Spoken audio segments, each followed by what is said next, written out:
자매가 자신의 집에서 끔찍하게 살해당했습니다. 유력한 용의자는 너무나도 분명해 보였습니다. 하지만 사건 조사는 이내 막다른 골목에 다다랐고 점차 미제 사건으로 잊혀져 갔습니다. 그로부터 수년 후 우연한 기회로 이 오래된 사건의 진실이 마침내 세상에 드러나게 됩니다. 그러나 사건이 해결된 후에도 상상조차 할 수 없는 반전이 기다리고 있었는데요. 미제의 미스터리 수첩 지금 시작합니다. 휴스턴에서 가장 먼저 조성된 지역 중 하나인 하이츠 커뮤니티는 예술가들이 가장 많이 모여 사는 곳입니다. 휴스턴 북서부에 위치한 이 커뮤니티는 도심에서 불과 4마일 떨어져 있습니다. 예술적 분위기가 물씬 풍기는 이곳에서 예술가들은 거주하며 영감을 얻는 것을 즐겼습니다. 33살의 아일린 케네디 역시 그중 한 명이었습니다.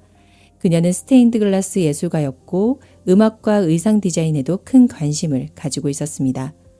아일린과 그녀의 23살 여동생 릴리 그리고 부모님인 잭과 로즈는 13년 전에 이곳 하이츠로 이사를 왔습니다. 두 자매와 부모님은 같은 커뮤니티 내에 있는 두 채의 집에 각각 나누어 살고 있었고 두 집 사이의 거리는 200m도 채 되지 않았습니다. 1984년 3월 5일 아침 두 딸은 원래 아버지 잭을 모시고 병원 진료를 갈 예정이었습니다. 하지만 잭은 오전 내내 기다려도 딸들의 모습을 볼 수 없었고 전화를 걸어도 아무도 받지 않았습니다. 그래서 그는 직접 딸들의 집으로 가보기로 했습니다. 아일린의 집은 모퉁이에 있는 이스트 12번가 600호에 위치해 있었고 파란색과 흰색이 섞인 집이었습니다. 잭이 집 앞에 도착했을 때 현관문은 활짝 열려 있었습니다. 집 안에 들여다본 그는 문에서 멀지 않은 곳에 흥건한 핏자국이 있는 것을 발견하고 경악했습니다. 그의 큰딸 아일린은 온몸이 피투성이가 된 채 현관 근처 수납장 옆에 쓰러져 있었고 작은 딸 릴리는 아일린의 발치에 누워 있었습니다. 이 참혹한 광경을 본 잭은 그 자리에 털썩 주저앉고 말았습니다. 그는 덜덜 떨리는 몸을 간신히 가누며 천천히 일어나 서둘러 경찰에 신고 전화를 걸었습니다. 현장에 가장 먼저 도착한 사람은 폴 경찰관이었습니다. 2명의 피해자가 이미 사망했음을 확인한 폴은 즉시 상황을 상부에 보고했습니다. 얼마 지나지 않아 법의학 전문가들과 다른 경찰관들도 속속 도착했습니다. 그들은 집을 통제하고 현장을 꼼꼼하게 수색했습니다. 법의학자의 초기 판단에 따르면 여동생 릴리의 머리에는 총상이 있었지만 몸에 다른 상처는 없었습니다. 반면 언니 아일린의 몸에는 찢어진 잠옷이 어지럽게 걸쳐져 있었고 속옷은 발목까지 벗겨져 있었고 신체 곳곳에 뚜렷한 상처들이 남아 있었습니다. 그녀의 목에는 날카로운 흉기에 베인 상처가 있었고 팔에는 총상이 있었으며 입에는 천 조각이 물려 있었습니다. 생전에 그녀가 몹쓸 짓을 당했을 가능성을 보여주는 정황이었죠. 두 피해자의 상태를 바탕으로 경찰은 범인의 주된 목표가 아일린이었다고 추정했습니다. 게다가 사건 현장의 문과 창문은 온전했고 강제로 침입한 흔적이 전혀 없었습니다. 따라서 면식범의 소행이거나 범인이 두 자매 중 한 명과 아는 사이일 가능성이 제기되었습니다. 사건 현장은 매우 어수선했고 뚜렷한 몸싸움의 흔적이 남아 있었습니다. 바닥 곳곳에는 핏자국이 남자 있고 방 안의 물건들은 사방에 널브러져 있었으며 서랍도 마구 뒤져진 상태였습니다. 아일린의 맞춤형 보석 중 일부가 사라졌지만 현장에 있던 한 서랍 안에는 $500의 현금이 고스란히 남아 있었습니다. 또한 경찰은 소파에서 쿠션 하나가 사라진 것을 발견했습니다. 이는 마치 범인이 무언가를 다급하게 찾고 있었고 매우 서둘러 현장을 떠났음을 보여주는 듯했습니다. 이 외에도 경찰은 현장에서 핏자국이 묻은 물결 모양의 발자국을 발견했습니다. 이 발자국은 두 자매의 것이 아니었고 동일한 발자국이 집 밖 모퉁이와 집에서 멀지 않은 오솔길에서도 발견되었습니다. 평소 치안이 좋았던 하이츠 커뮤니티에서 발생한 이 이중살인 사건은 곧바로 큰 주목을 받았습니다. 경찰은 이 사건을 매우 심각하게 받아들여 당일 바로 전담 수사팀을 꾸렸습니다. 수사팀은 한편으로는 현장에서 계속 단서를 수집하고 다른 한편으로는 인근 주민들을 상대로 탐문 수사를 시작해 사건과 관련된 작은 정보라도 얻고자 했습니다. 조사 과정에서 3명의 이웃이 수사팀에 꽤 가치 있는 정보를 제공했습니다.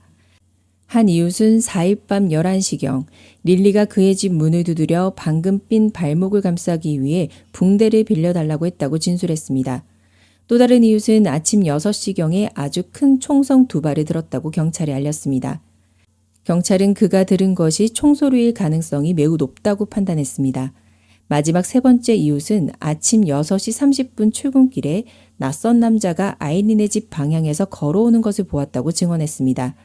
그 남자는 손에 검은색 비닐봉지를 들고 있었는데 봉지는 옷으로 가득 찬 듯 불룩해 보였고 남자는 비틀거리며 쓰레기장 쪽으로 걸어갔다고 합니다.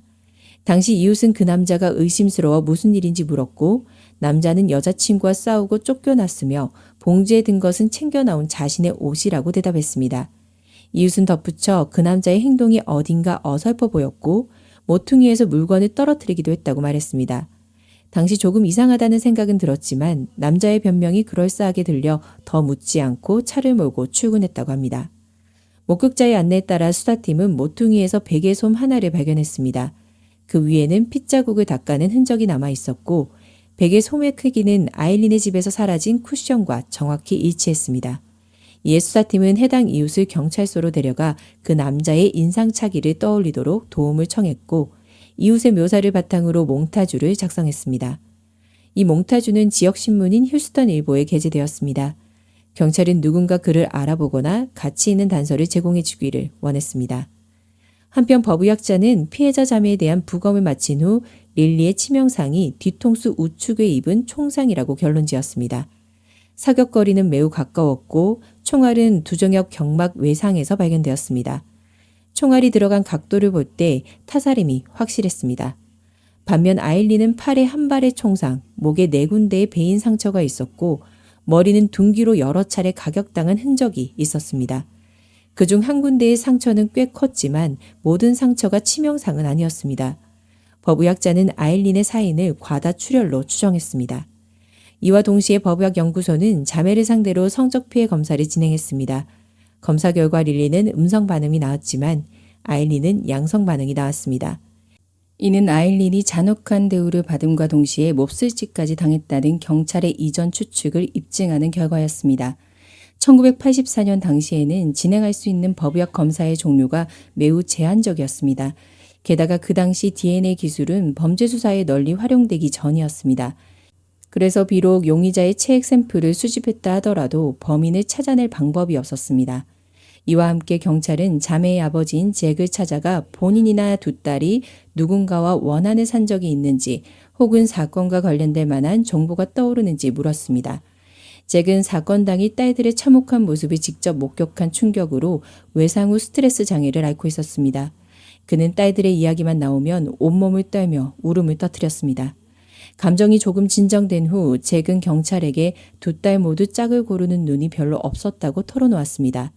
작은 딸 릴리는 반년 전 이혼을 했는데 릴리의 전 남편이 최근 그를 협박한 적이 있다고 했습니다.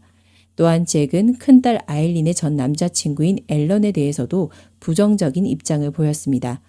앨런이 금지 약물을 복용한 적이 있고 약물 거래에 관여한 혐의도 있었기 때문입니다. 수사팀은 잭에 대한 조사를 통해 단숨에 2명의 용의자 정보를 확보하게 되었습니다. 이는 사건 수사에 긍정적인 역할을 했습니다. 한편 아일린의 사촌 언니는 수사팀에게 아일린이 춤추는 것을 좋아하고 사교성이 매우 뛰어난 사람이었다고 말했습니다. 그녀는 활기가 넘치고 아름다워서 사람들에게 매우 사랑받았습니다. 하이츠 지역에 거주한 후 아일린은 감성적이고 특색 있는 옷들을 전문으로 파는 빈티지 의류점을 열었습니다. 그녀는 옷을 코디하는 데 일가견이 있어 평범해 보이는 옷도 남다르게 연출해냈습니다. 반면 여동생 릴리의 성격은 아일린과 완전히 달랐습니다.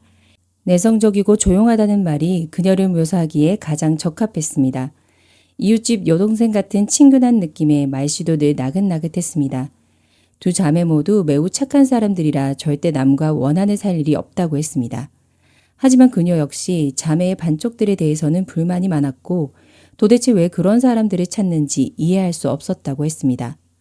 현재로서는 혐의가 가장 짙은 사람은 아일린의 전 남자친구인 앨런이었습니다. 조사 결과 아일린은 앨런과 이미 헤어진 상태였지만 두 사람은 계속해서 연락을 유지하고 있었습니다.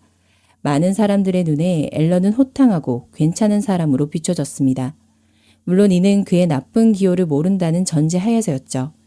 머지않아 수사팀은 앨런을 찾아 신문을 진행했습니다. 앨런은 아일린이 살해되었다는 소식을 듣고 몹시 슬퍼했습니다. 그는 경찰이 왜 자신을 찾는지 알았지만 자신은 아무 짓도 하지 않았다고 굳게 주장했습니다. 자신의 결백을 증명하기 위해 앨런은 변호사도 선임하지 않았고 어떤 질문이든 기꺼이 대답했습니다. 수사팀은 용의자를 목격했던 이웃에게 5명의 남성 사이에 섞여 있는 그를 식별하도록 했습니다.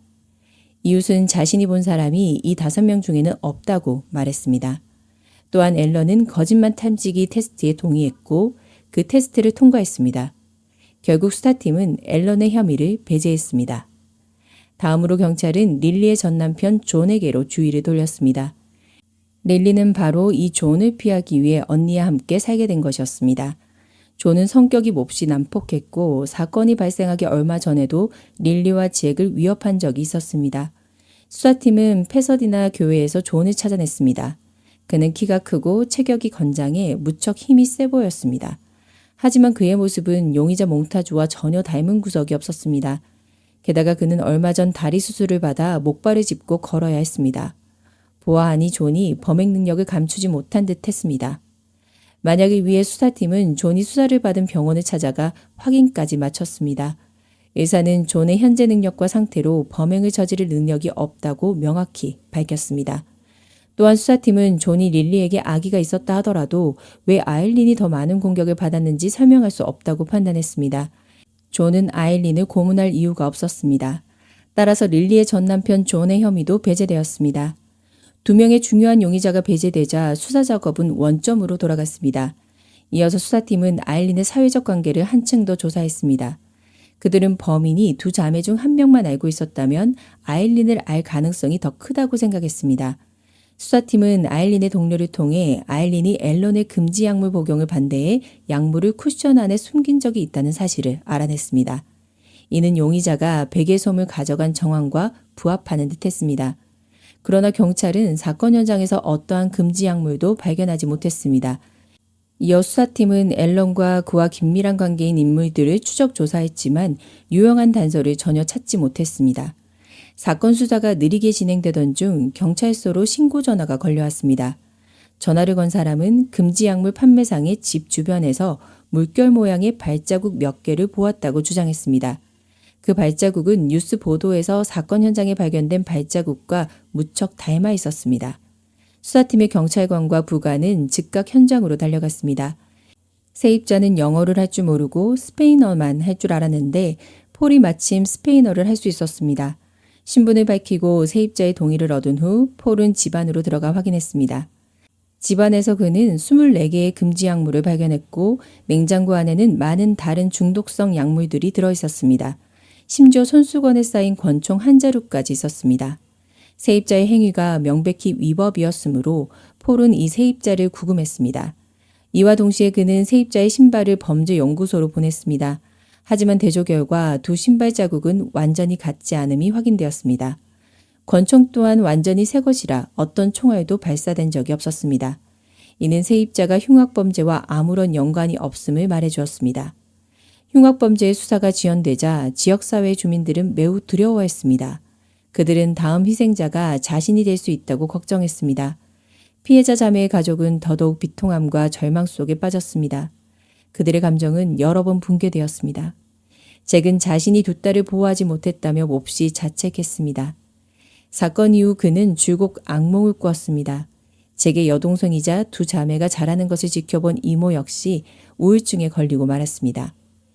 케네디 자매가 떠난 일은 모든 일을 괴롭혔습니다. 그들은 할레츠빌의 가이거 공원 묘지에 안장되었습니다. 잭은 딸의 묘비에 살해당함이라는 글자까지 새겨 넣었습니다.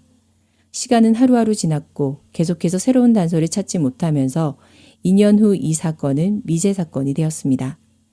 사건 발생 후 여러 해 동안 2 자매의 어머니 로즈는 사건 1주년 기일이 될 때마다 묘지에 가서 딸들을 만났습니다. 진실을 찾고 딸들을 위해 공평함을 되찾는 것이 그녀 평생의 목표가 되었습니다. 그녀는 틈틈이 지역신문과 방송국에 연락해 자매의 사건에 관한 정보를 보도해 줄 것을 요구했습니다. 이 일이 사람들에게 잊히지 않기를 희망했습니다. 케네디 자매의 아버지 잭은 1998년에 세상을 떠났고 어머니 로즈 역시 2007년에 세상을 떠났습니다. 그들은 사건이 해결되는 그날을 기다리지 못했습니다. 두 사람 모두 가이거 묘지에 그들의 딸들 바로 곁에 안장되었습니다. 로즈가 세상을 떠난 후 그녀의 손녀이자 자매의 조카인 제키 엘리엇이 조모의 유언을 물려받아 케네디 자매를 위한 정의 구현을 계속 이어갔습니다. 로즈는 그녀에게 철제 상자 하나를 남겼는데 그 안에는 그녀가 수집한 사건 관련 보도와 자료들로 가득 차 있었습니다. 제키는 농담 삼아 다른 사람들은 할머니 손에서 보석함을 받는데 나는 자료함을 물려받았다고 말하기도 했습니다. 제키는 조모를 실망시키지 않았습니다. 그녀는 조모와 한 약속을 굳게 기억하고 계속해서 두 이모를 위해 적극적으로 목소리를 냈습니다. 하지만 30여 년이 지났음에도 사건은 여전히 아무런 진전이 없었습니다. 시간은 흘러 2014년 3월 5일이 되었습니다. 사건 발생 30주년 기념일인 이날 제키는 휴스턴 경찰국에 전화를 걸었습니다. 그녀는 그 시절의 사건을 다시 꺼냈습니다. 경찰국의 안내원은 제키에게 최근 성립된 미제 사건 조사팀이 어쩌면 그녀를 도울 수 있을 것이라고 말해주었습니다. 해당 부서는 총 5,500건의 미제 사건을 정리해냈는데 그중에 케네디 자매 살인 사건도 포함되어 있었습니다. 게다가 당시 조사에 참여했던 폴 경찰관도 미제 사건팀에 속해 있었습니다. 안내원은 폴의 연락처를 제키에게 알려주었습니다. 제키는 빠르게 폴과 연락이 닿았습니다. 폴은 당시의 사건을 매우 생생하게 기억하고 있었습니다. 그 역시 자신의 직업 생애 중에 이 사건을 해결하기를 무척 희망했습니다. 폴은 당시의 자료를 추출해 다시 세심하게 살펴본 후 해당 사건의 물증이 온전하게 보존되어 있음을 확인했습니다. 그 중에는 쓸 수 있는 체액 샘플도 하나 있었는데 바로 예전에 피해자 아일린의 몸에서 추출해낸 용의자의 체액이었습니다. 폴은 또 미국 국가급 DNA 자료센터가 1998년 10월에 성립되었다고 말했습니다. 이때부터 DNA 정보가 전국 범위 내에서 형사조사에 광범위하게 쓰이기 시작했던 것입니다. 새로운 단서가 전혀 없는 상황 아래서도 생물 샘플을 통해 의심스러운 사건과 범죄자를 연관 지을 수 있음이 사실로 증명되었습니다. 폴의 말을 듣고 제키는 몹시 흥분했습니다. 2014년 9월 10일 범죄연구소는 당시의 치액 샘플을 국가 데이터베이스에 입력해 대조 작업을 벌였습니다. 하지만 아쉽게도 매칭되는 사람을 찾지 못했습니다. 이 결과는 사람들을 실망시켰습니다. 그러나 3개월 후 사건은 전환점을 맞이했습니다. 2014년 12월 5일 인디애나주 클레이 카운티의 변호사 로이가 새벽 1시경 이 지역 교도소로부터 걸려온 전화를 받았습니다. 상대방은 로이에게 휴스턴 케네디 자매의 살인사건에 대해 대화를 나누고 싶다고 말했습니다. 그는 인디애나주의 한 범죄 사건의 범죄자로서 가석방 없는 25년 종신형 판결을 받은 상태였습니다. 그는 자신이 알고 있는 용의자 정보를 사용해 가명을 얻고자 했습니다. 미국 헌법 규정에 따르면 감옥 안팎의 범죄 활동을 검거 발각하거나 중요한 사건 해결 단서를 제공해 조사를 거쳐 사실로 입증될 경우 가명을 획득할 수 있었기 때문입니다. 미제 사건팀의 폴은 이 정보를 알게 된 후 즉각 클레이 카운티 교도소로 찾아왔습니다. 고발자는 폴을 향해 용의자의 이름을 말했습니다. 그는 에드먼드 더간으로 고발자의 동료였습니다. 그는 폴에게 사건 당일 더간이 검은색 비닐봉지를 들고 자신을 찾아온 적이 있다고 말했습니다. 더간은 그에게 자신이 방금 두 사람을 죽였는데 이 증거들을 처리하는 것을 좀 도와달라고 했습니다. 이어서 두 사람은 같이 망치를 써서 비닐봉지 속에 권총을 부숴 조각을 냈습니다. 그리고 집 뒤에 흙 구덩이를 하나 팠습니다. 이어서 그는 흙 구덩이에 모닥불을 피웠고 비닐봉지 안의 물건들을 불길 속에 던져 넣었습니다. 그 중에는 몇몇 개인용품과 여성용 지갑이 포함되어 있었습니다. 전담팀은 이 정보를 파악한 후 즉각 하이츠 지역으로 돌아와 정보를 다시 확인하고 더간에 대한 조사를 진행했습니다. 에드먼드 더간은 1958년 휴스턴에서 태어나 휴스턴 라마 고등학교를 졸업했습니다. 그는 연로한 어머니와 함께 텍사스의 오래된 주택에서 쭉 살고 있었습니다. 공교롭게도 과거 10몇 년 동안 제키는 그에게서 몇 마일 떨어진 곳에 살고 있었습니다. 게다가 당시 사건이 일어났을 때 더간은 아일린의 동료 신분으로 신문을 받은 적도 있었습니다. 그러나 당시의 더간은 아직 범죄 기록이 없었고 어떠한 증거도 그와 케네디 자매 살인사건을 연결해주지 못했습니다. 하지만 살인사건이 일어난 이듬해에 더간은 심각한 강도 폭행, 그리고 금지 약물 은닉 등 여러 가지 죄목으로 기소를 당했습니다. 미제 사건팀은 케네디 자매의 친족들도 찾았는데 그들은 당시에 더간 역시 의료 비즈니스에 종사해 아일린과는 경쟁 상대로 여겨졌다고 즉시 알아봤습니다. 2014년 12월 14일 휴스턴 경찰은 더간의 행방을 추적해냈습니다. 당시에 더간은 로크거리 근처에서 차를 운전하고 있었고 경찰은 그곳에서 그를 경찰서로 데려와 그에 대해 신문을 진행했습니다. 비록 30년이 지났지만 더간은 이전의 합성 화상 몽타주와 여전히 어딘가 닮아 있었습니다. 신문 과정 속에서 더간은 케네디 자매 살인 사건과 관련이 있다는 것을 단호하게 부인했습니다. 신문을 책임지던 경찰관은 만약 당신이 정말 무고하다면 DNA 샘플을 제공하는 것을 꺼리지 않아야 한다고 말했습니다. 이것은 더간을 진퇴양난에 빠뜨렸습니다. 그는 어쩔 수 없이 태어난 척하며 구강 면병으로 타액 샘플을 제공했습니다. 왜냐하면 만약 그가 거절한다면 이전의 말들이 모두 거짓임을 설명하는 것이기 되기 때문이었습니다. 그날 당일에 더간의 면봉은 법의학 실험실로 보내져 검사 대조가 진행되었습니다. 2주 후인 12월 26일 DNA 보고서가 나왔습니다.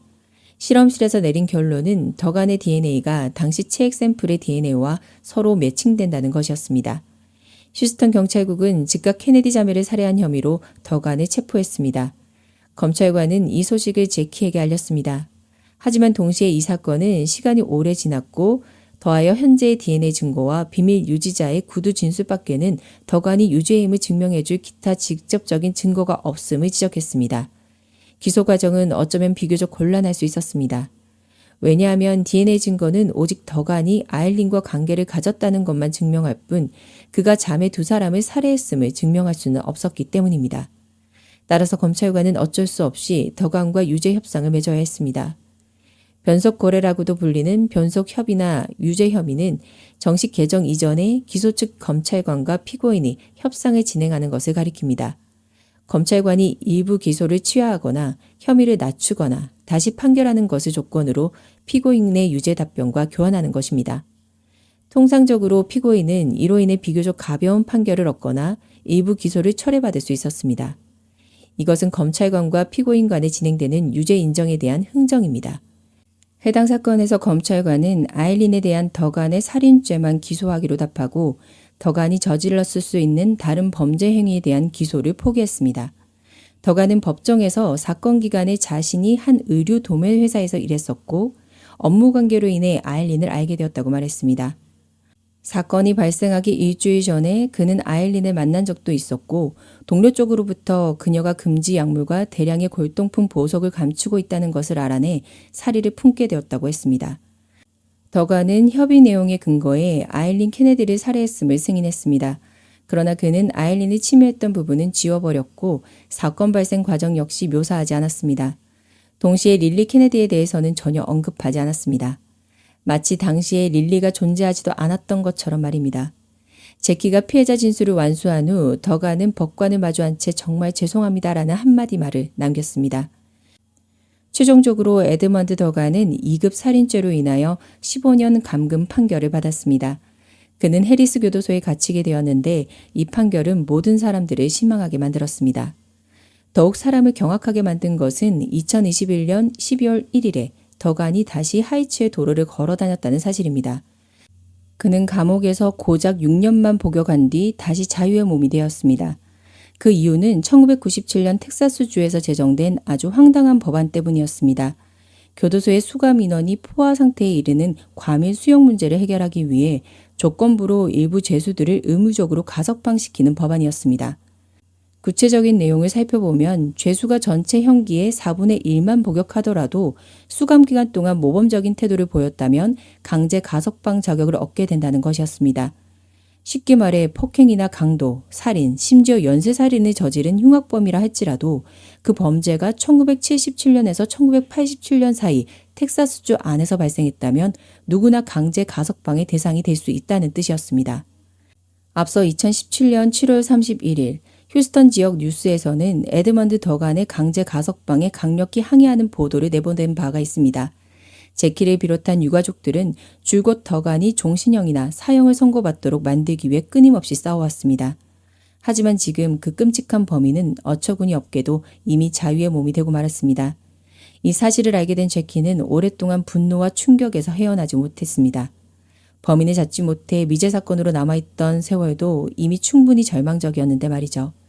무려 30년이 넘는 시간을 쏟아부어 겨우 찾아낸 그 악마 같은 범인이 고작 6년만 복역하고 풀려날 줄은 꿈에도 상상하지 못했던 것입니다. 그녀는 이렇게 끔찍하고 악질적인 범죄를 저지른 자가 있어야 할 곳은 오직 차가운 감옥 아니면 무덤뿐이라고 굳게 믿고 있습니다. 오늘 이야기는 여기까지입니다. 구독과 댓글, 좋아요, 하이프는 영상을 만드는 데 큰 힘이 됩니다. 다음 시간에 뵐게요.